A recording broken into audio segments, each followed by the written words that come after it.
You know, this has to be one of the all-time creepiest titles to a movie I've ever heard.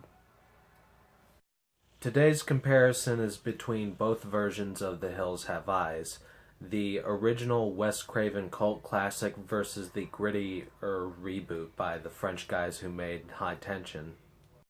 So in both versions of The Hills Have Eyes, you're following this picturesque American family as they're going on a road trip. They're taking the scenic route through a desert when they get into an accident, and they soon become the targets of these cannibalistic maniacs living in the hills of the desert. Now, before I start comparing the characters in both versions of The Hills Have Eyes, I would like to start out by talking about the atmosphere. In the original version of Halloween, the atmosphere was essentially just this building feeling of dread. In the Texas Chainsaw Massacre, the atmosphere is essentially just this really disgusting and horrible environment. It almost makes you want to take a shower after watching it. In the case of The Hills Have Eyes, the atmosphere is violence.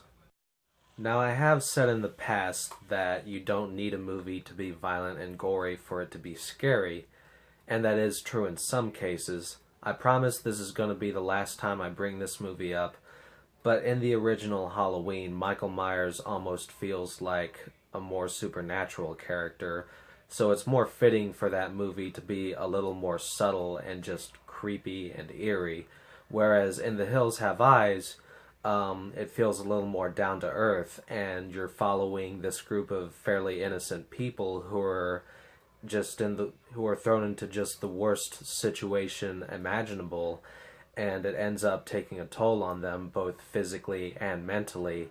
And so it is important for the violence to hit you hard so that you can feel some of that toll as an audience member.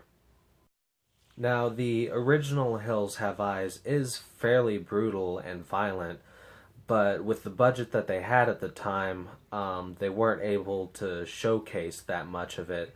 There is one very effective scene where a guy gets his ankle split open and you can see the bones sticking out and everything. It's a scene that still makes me cringe just thinking about it. But just a lot of the nastier stuff in the movie is more implied. And some of it even comes through the dialogue, like when the family members are talking about ripping people's lungs out. I'm not sure why I started this video so close to the camera, but anyway, the remake had a larger budget to it, and for that had a much larger amount of visuals. First off, it just starts off with a bang, like the introduction scene gives you a taste of the brutality that's in store, and it really doesn't get any lighter from there. Like, one of my favorite scenes in the movie, which is one of my favorite fight scenes ever in a film, is where one of the main characters is attacked by one of the cannibalistic killers, and this fight just goes on for about 5 minutes or more, where the character is just getting his ass handed to him, and you're just rooting for him to get the upper hand on the killer. There have been a couple of times where I've watched this scene on mute and just played the song Blacklist by Exodus. They go together perfectly. Aside from that, you've got a couple of moments in this film which are less suited as music videos and more suited as just horrible moments to sit through. Like, the film has a much uglier rape scene than the original film, and then the moment where the same killer who was involved in the rape scene is pointing the gun at the baby. As I was rewatching this film, it actually upset me. Next, let's get into the good guys of these movies. I'm not going to be too good with names here, but first of all, there's the big sister. In the original, I honestly can't remember anything that she did or said. I mean, she was likable enough. I didn't want to, see her die or anything. But in the remake, she just has more personality and feels more like a real human being, so that there's a little more impact to what happens to her a little bit later in the film. Next up, there's the two teenagers in the family, the younger brother and sister. In the original film, the brother is a little bit of a creep, which is the word that his sister uses on him several times. And he also has a little more of a sense of humor. And the sister is just a kind of a typical bratty teenager. And both of these characters essentially go through the same arc where they start off as, a couple of bratty kids. And then, once the shit hits the fan and things start to go wrong, they end up having to work together and use their brains to defeat their enemy. And although the sister gets pretty annoying towards the end, when the brother is going to check on something, she just starts screaming at the top of her lungs. It is just grating. In the remake, the sister still starts off as a brat. In fact, I would say that she's even more so. And the brother doesn't have quite as much of the sense of humor as he did in the original. He's also less of an asshole to his sister at the beginning. In fact, he starts off as just more of a grumpy character, and as is the case with the sister in the remake, he is more bratty. But once things start to go downhill, he, shows more of the fear that he's experiencing, and he becomes a little more hard-headed and a lot more determined to protect his family. And as they go through that character arc where they have to, use their minds to defeat their enemies, it feels like there's more of a connection built between them. And I definitely respect the fact that they didn't use a dead body as bait. Next, there's the mother. In the original film, she's just this very sweet, kind of picturesque movie mother. She is extremely optimistic about everything, and then, once things start to go wrong for the family, she just goes straight up hysterical.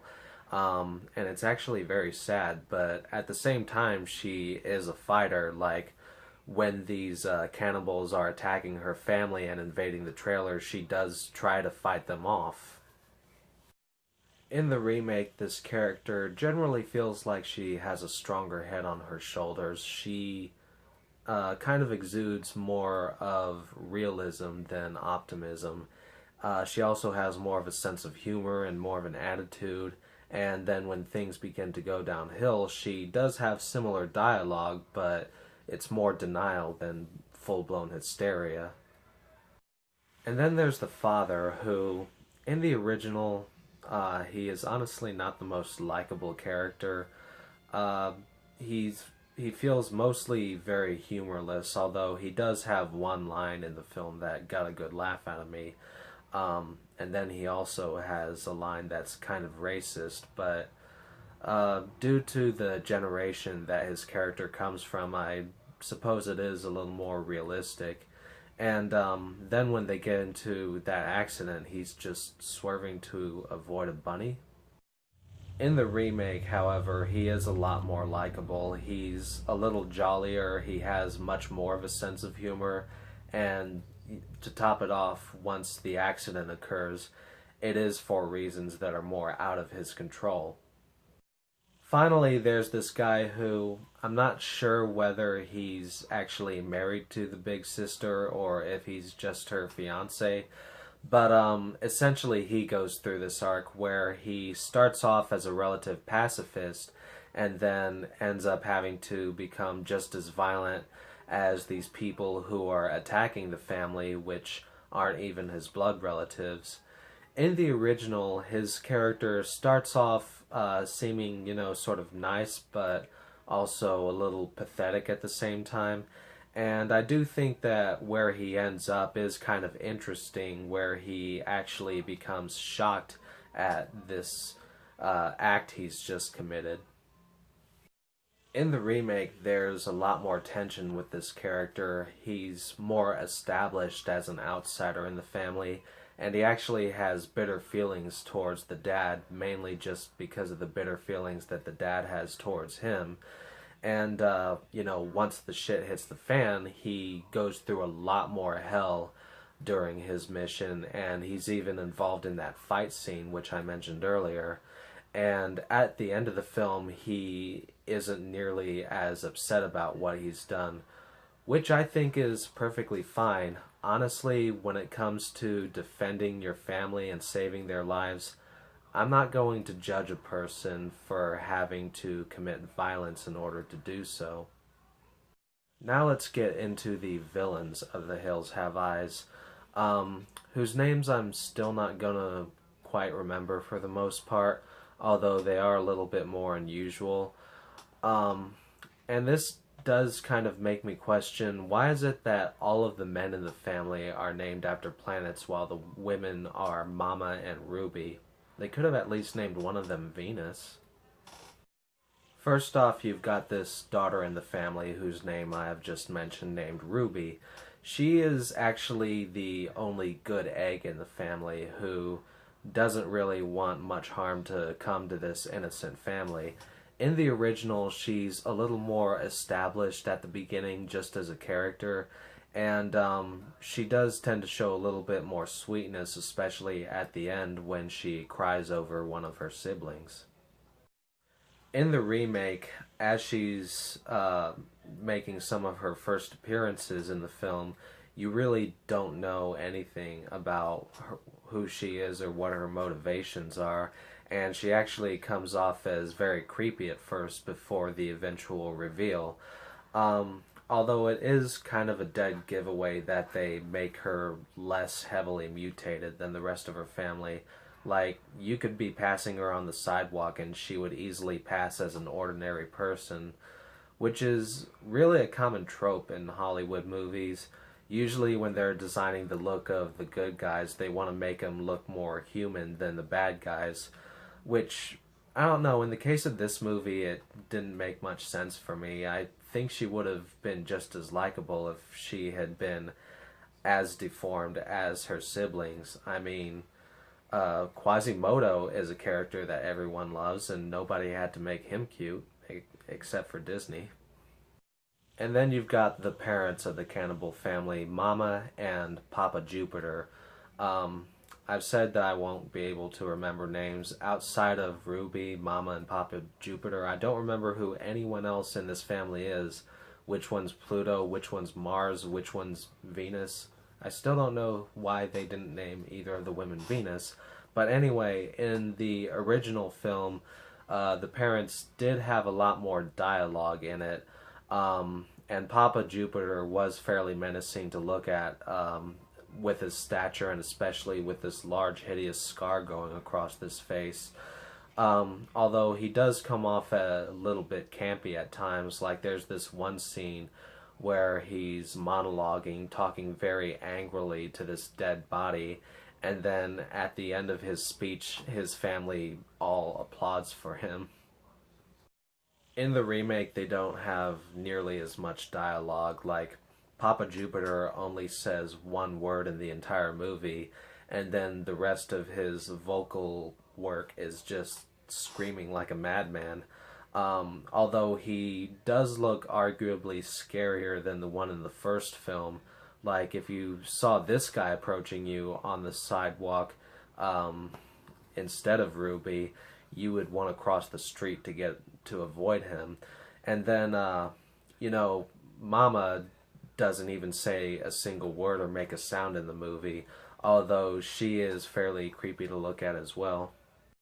Now let's talk about the brothers. Again, don't know their names, but in the original, they look more like, people, but they are still fairly menacing in their own way. I especially like the outfit that Michael Berryman has in the film with this necklace made out of bullets, and they also exude a little more of this sick sense of humor. Like, there is one especially villainous scene involving a walkie-talkie.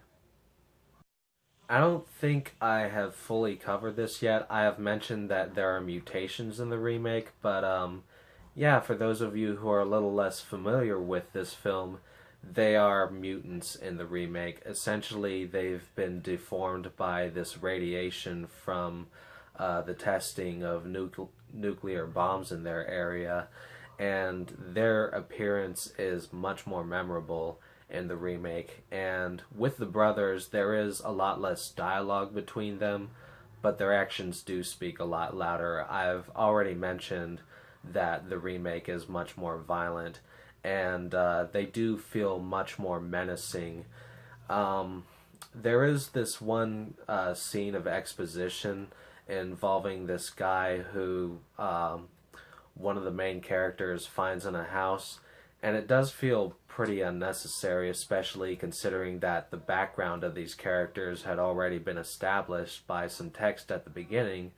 But at the same time, it is a pretty cool monologue, especially with this scary voice that he has. Now, Alexander Aja's version of The Hills Have Eyes essentially has the same history with me as Rob Zombie's version of Halloween, where when I first saw it as a teenager in high school, it was my favorite movie for a while. But unlike that movie, it has actually stood the test of time, and as an adult, I actually find it a little more effective. You know, I've already mentioned the fact that as I was rewatching this movie, it managed to upset me a little more. And in the end, I do think it is a superior film to the original. I do still enjoy Wes Craven's original, but mostly as just a kind of entertaining horror movie. But for a more effectively brutal and horrifying film, I think the remake wins. Again, you don't really get as much dialogue, you don't get as much established character when it comes to the killers in the film, but you don't need to sit down and get to know them as people in order for them to terrify the living hell out of you. In the remake, you know their position in life, you know what kind of people they are and what they're capable of, and that's all that is necessary. Anyway, that's my opinion, and that's all I've got to say about this comparison. I hope you all have a good one.